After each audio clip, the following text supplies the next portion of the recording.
Hello, everybody, and welcome to the Sustainability Now, All In for Climate Smart 2025 webinar series. My name is Olivia Burns. I'm an environmental specialist with Clark County's Office of Sustainability. Thank you again so much for joining us today for this month's webinar topic, Preparing for Summer's Extreme Heat. Today's special guest for the presentation is Ariel Chenard, the project coordinator with DRI's Southern Nevada Heat Resiliency Lab. Before I pass it over to Ariel to get us started, I'm going to share just a few tips to enhance your presentation experience and navigate our website. First, you can translate the entire meeting page and/or the live audio into another language by clicking the Translate button and selecting your preferred language from the drop-down menu. Closed captions are also available for this presentation. Click the CC button at the bottom right corner of the screen to turn them on. If you'd like to hear audio by phone, you can call in using the 855 number provided above the presentation page. To interact with us during the session, feel free to use the chat box next to the live stream to submit any comments or questions. If a question comes up in mind during the presentation, please drop it in the chat and we will address them at the end. This presentation is being recorded and will be available on the Clark County's Department of Environment and Sustainability YouTube channel after the session. Lastly, if you experience any issues with viewing or hearing the presentation, please refresh your browser page. Now I'll pass it over to Ariel to get us started. Thank you. Thanks so much, Olivia. Are you seeing my screen? Not yet. Try again.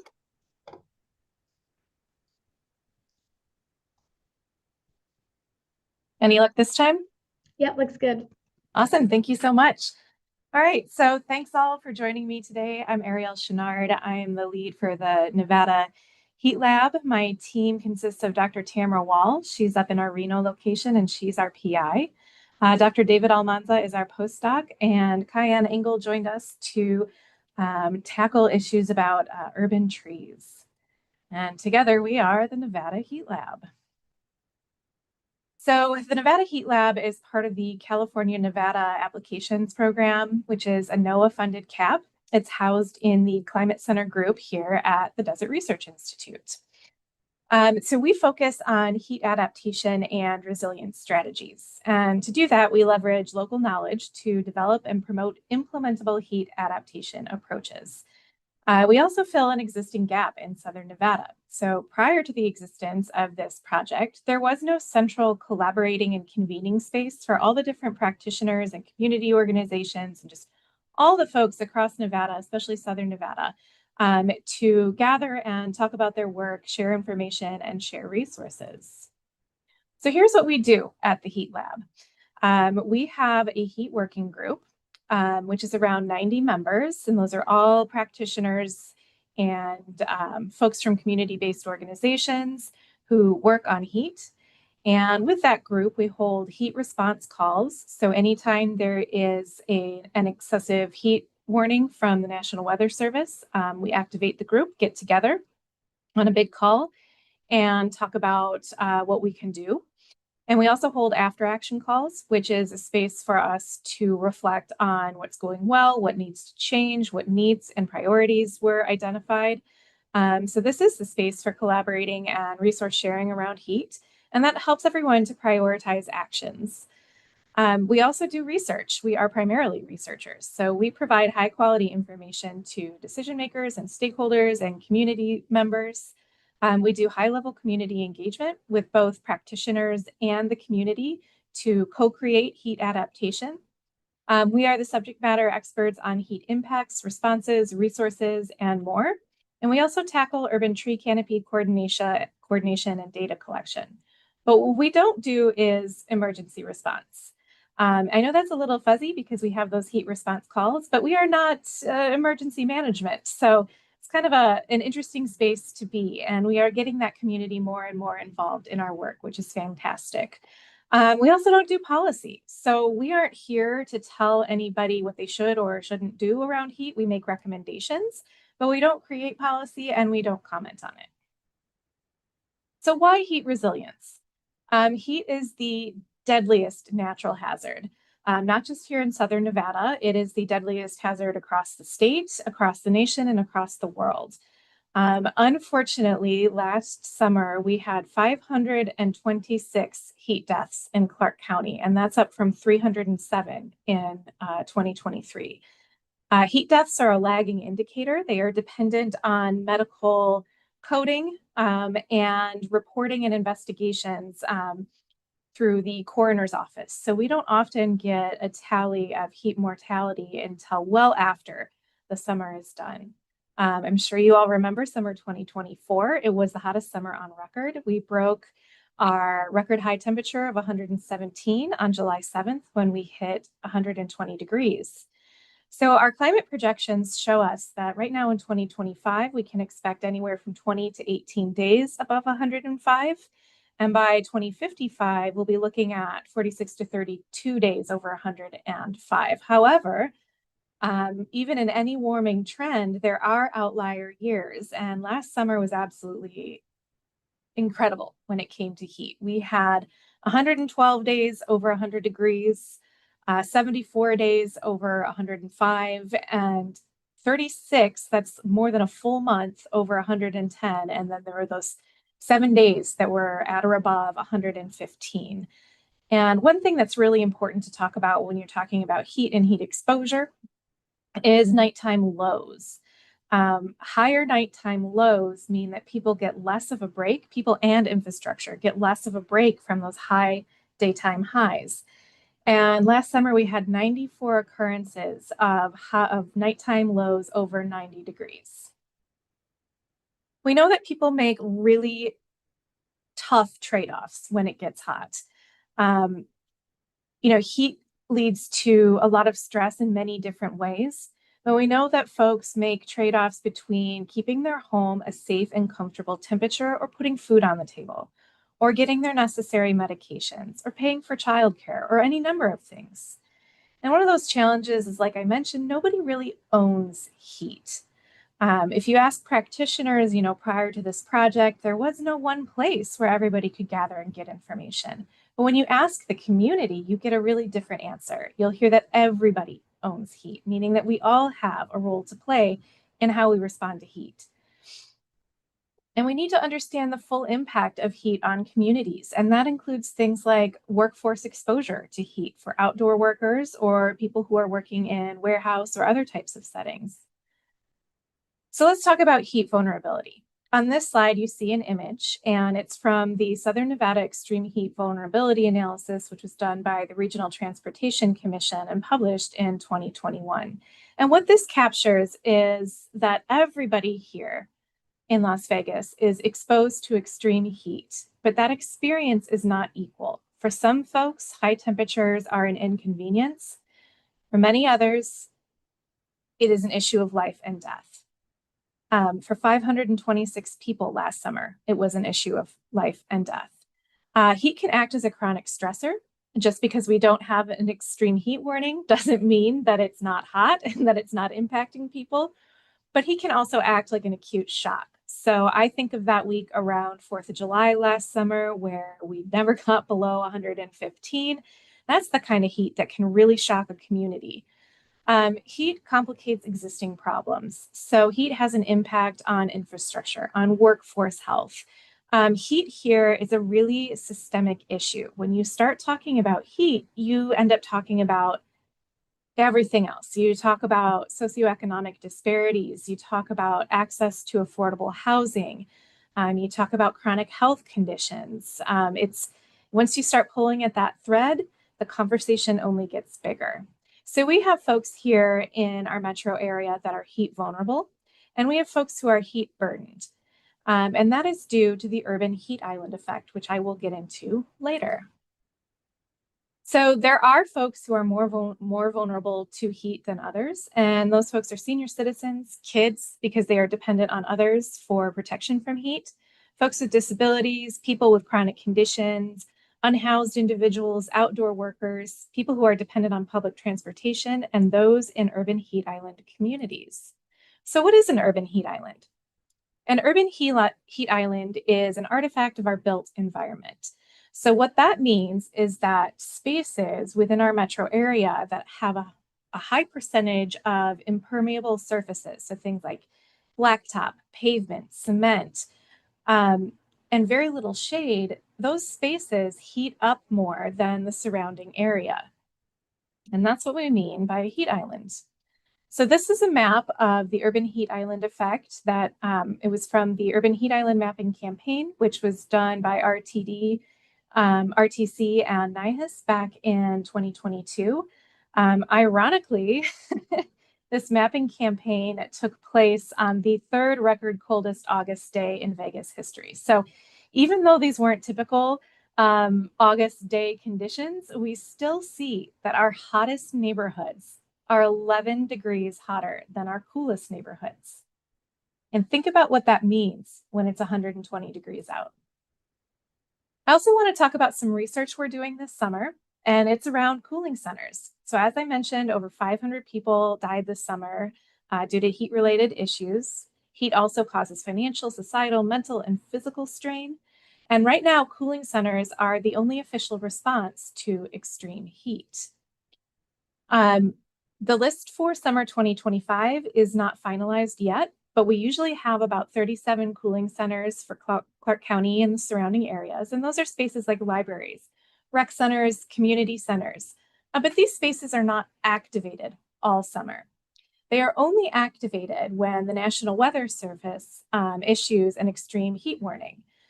These spaces also have limited hours, no overnight support, and then limited weekend support.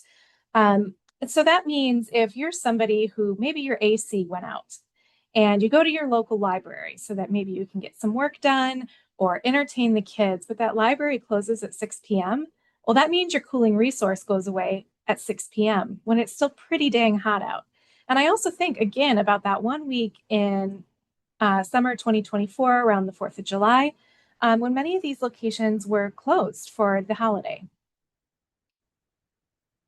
And so what we're looking at is understanding how this resource functions for our community. Who is using cooling centers? When people visit these locations when it's really hot, do they know they're in a cooling center? What are the barriers to access? You know, how well is this functioning? And what can we learn from folks who are using these spaces to make this a more effective response for Southern Nevada? We look at Phoenix because climatologically they're very similar to us. They deal with very high temperatures, and they have a wide range of cooling options for folks in their metro area. They have cooling centers, they have respite centers, they have places where you can just get water, and then they have donation sites. And this heat relief network leverages a whole lot of different community resources. And it goes beyond just kind of official county locations and can include places like places of worship, businesses, all sorts of different things. So that's kind of our goal. And we also work on urban tree canopy. So we know that trees have a greater benefit in Las Vegas than they do in humid cities. And we know that they can be solutions to assist heat mitigation, but we don't have many locally derived studies on exactly how well they work, in which situations, and how effective they are compared to built infrastructure. And primarily, tree planting is such a hopeful activity. It's a way of caretaking for our future, but we really want to ensure that we are also focusing on maintaining the canopy that we have. And I also want to mention too that trees take time to grow. So even though planting a tree is fantastic and planting many trees is really great, it still takes probably about 8 years before those trees start to deliver the benefits we're looking for. And we know that people in our hottest neighborhoods need relief now. I also want to talk real quick about shade equity. Shade and trees are not dispersed evenly across our metro area. There are places in town that have a lot more tree canopy than others, and this absolutely impacts the urban heat island neighborhoods the most, because that lack of shade means that they're getting more sun throughout the day and they have less relief in their neighborhood overall. It's important to know where our tree canopy is growing and how it's changing through time. And we also need to identify where it's shrinking so that we can focus on figuring out what's going on there, and how to solve that issue. So one of the things we're going to be doing is tracking the impacts of our tree planting efforts, our collective tree planting efforts. What trees are surviving? How's their health over the years after they're planted? Are they distributed fairly? You know, are we putting the right tree in the right place where it can provide the most benefits? And what species are doing best as our summers grow hotter? I don't know if you guys are like me and you drive around town looking at trees, but you may have noticed that recently there are more dead trees than ever. And we have a number of tree species in town, particularly ash trees around my neighborhood, that are so heat stressed, they are dying. Same with, I'm sure you'll notice dying pines as well.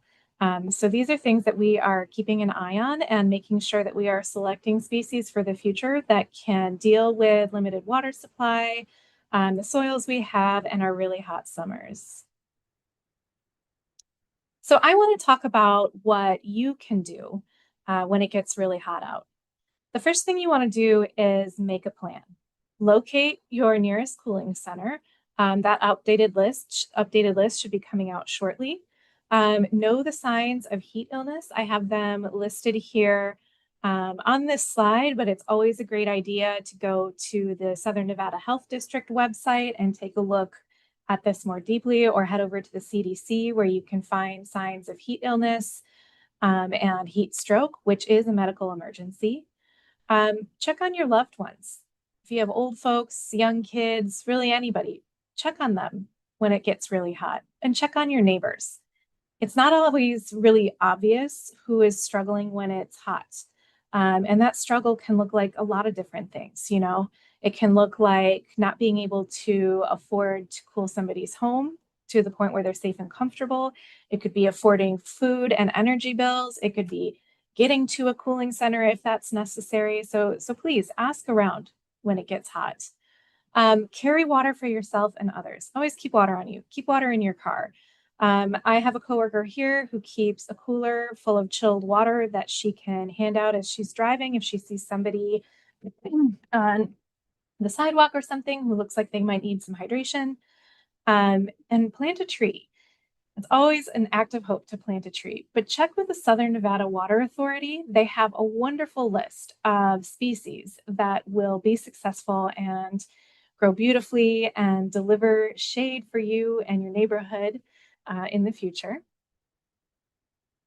And I also want to talk about next steps and outstanding questions that the Heat Lab is keeping track of. We'd like to do an economic impact study. So we know that heat has an economic impact on Southern Nevada and the state as a whole, but we don't know what that looks like and what's being affected. We would like to know more about increases in healthcare costs, workforce productivity, small business impacts. So that's something we would really like to take a look at in the future.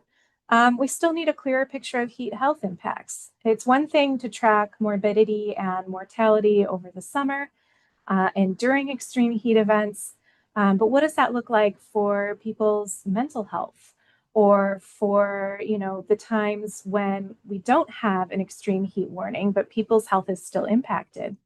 As I mentioned, my colleague, Dr. David Almanza, is going to be undertaking that cooling center usage this summer.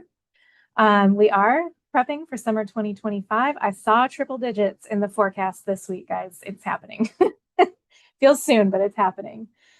We also need a better understanding of health impacts in our rural communities. So we focus a lot on the metro area because that's where we have most of our information, and that is where most of the population lives. But our rural communities are equally exposed to heat, and we want to understand what their needs and priorities are. We also need a better idea of how hot the UHI neighborhoods are now and what that's going to look like in the future. Again, better understanding of all those different kind of systemic heat impacts on Nevada residents, and better communication around heat and health. Most of the deaths we see are actually in working age men, and we'd like to figure out why. Is that exposure through their profession? Are they outdoor workers, or are they like my husband and choose to go golfing on a 118-degree day? I really don't understand why he did that, but he did. So do we not have messaging that makes people realize, like, yes, this can impact you as well? And we'd also like to better understand heat and air quality connection, the connection between heat and air quality. That can be anything from wildfire smoke. Obviously, when it's hot and dry, you have a higher risk of wildfire, which means more exposure to wildfire smoke. Or in an urban area, is that, how are pollutants interacting with extreme heat, and how's that impacting people's health?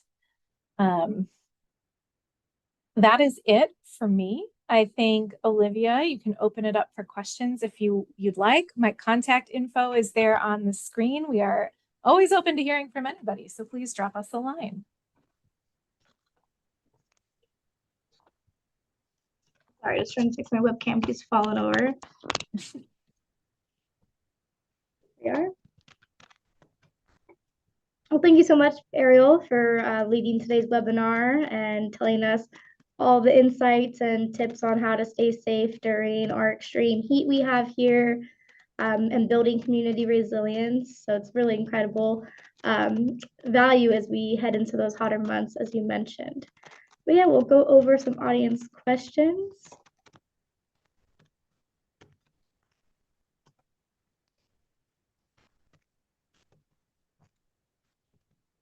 All right, first question is, are there programs that offer financial assistance for low-income families to afford air conditioning or other cooling technologies? I believe so, and that landscape is changing. But I would recommend going to NV Energy's website and seeing what they have available. They have had programs in the past. I'm certain they have one going right now. There's also LIHEAP, which is the Low Income Heat and Energy Assistance Program. I think I got that right. But right now, the future of that funding is unclear. Thank you. Yeah, NV Energy does have the assistance programs. I think the Division of Welfare also has some. We have some listed on the All In Clark County State Pool website as well for utility assistance and weatherization resources. Awesome. Yes. So go check out that All In website. Next question. Are there any upcoming urban greening projects planned for heat affected neighborhoods to reduce the urban heat island effect? So we don't directly coordinate any sort of tree planting. We're here to kind of collect data, make recommendations on species. So I don't know of anything offhand. I do know that Impact NV has an ongoing project. It would be worth checking them out and seeing where that is taking place. And check out what Clark County is doing around tree planting, City of Las Vegas as well. And I'm also certain that SNWA, the Southern Nevada Water Authority, also has some ongoing tree planting initiatives. And these are, like, we do know where folks are most heat vulnerable. And I do know that a lot of these plantings are targeted in areas where they can provide the most benefit. Yeah, absolutely. There's a lot of tree planting efforts going on. And there's another question that relates to this about the county's plans for tree canopy. We do have our community canopy program where we give out like 4,000 trees per year for the planting season, spring and fall. So we've already done our spring giveaway, and then our fall one will be later on this year. So you could stay updated on our website to know when you could claim a tree, and it is targeted to those urban heat areas for 2 trees per household. And then if you don't live in that urban heat area, it's 1 tree per household. Oh, I also want to mention too, I know on my things you can do list, I said plant a tree. And if you are so inclined, I would encourage you to wait until fall. It's really hard for those young trees to get through a Vegas summer. Absolutely. And last question we have, is there any programs that helps homeless people in the summer? Yeah, so one of the things that happens here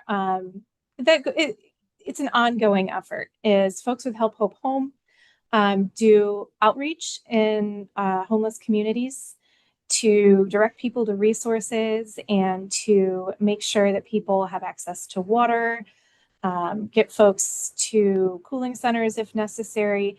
And that outreach does step up quite a bit during the summer because of how extremely exposed our unhoused population is. Through our research, we've learned that unhoused folks are most likely to seek cooling resources, whereas housed folks are most likely to kind of shelter in place, even if their home isn't a safe and livable temperature. And our study this summer is going to help us understand those dynamics a little bit more. But if you are dependent on public transportation and need to access a cooling center during an extreme heat event, you actually have to expose yourself to even more heat to get to that cooling resource. So we like to understand what dynamics are at play so that all the folks who need cooling resources can access them. And I also want to point out, because I hear this a lot from folks, there's this perception that cooling centers are only for homeless people, which is not true. They are for everyone. And you never know, is it going to be the Saturday where your AC goes out and you need a space to go be and coordinate repairs or whatever it is you need to do during the day? You can go to a cooling center for that. Absolutely. Well, thank you so much, Ariel. That is all we have for today's questions. And thank you all for joining us. If you'd like to learn more and access resources, Ariel mentioned a few websites. I mentioned a few websites, so allinclarkcounty.com. You could also follow us on social media to stay updated on latest programs, events, ways to stay safe during the extreme heat, and any tools we have for our community. Thank you for joining the webinar series. We also have one coming up in June for monsoon season preparedness. So it coordinates hand in hand with our extreme heat as well. So this will be presented by Clark County's Regional Flood Control District.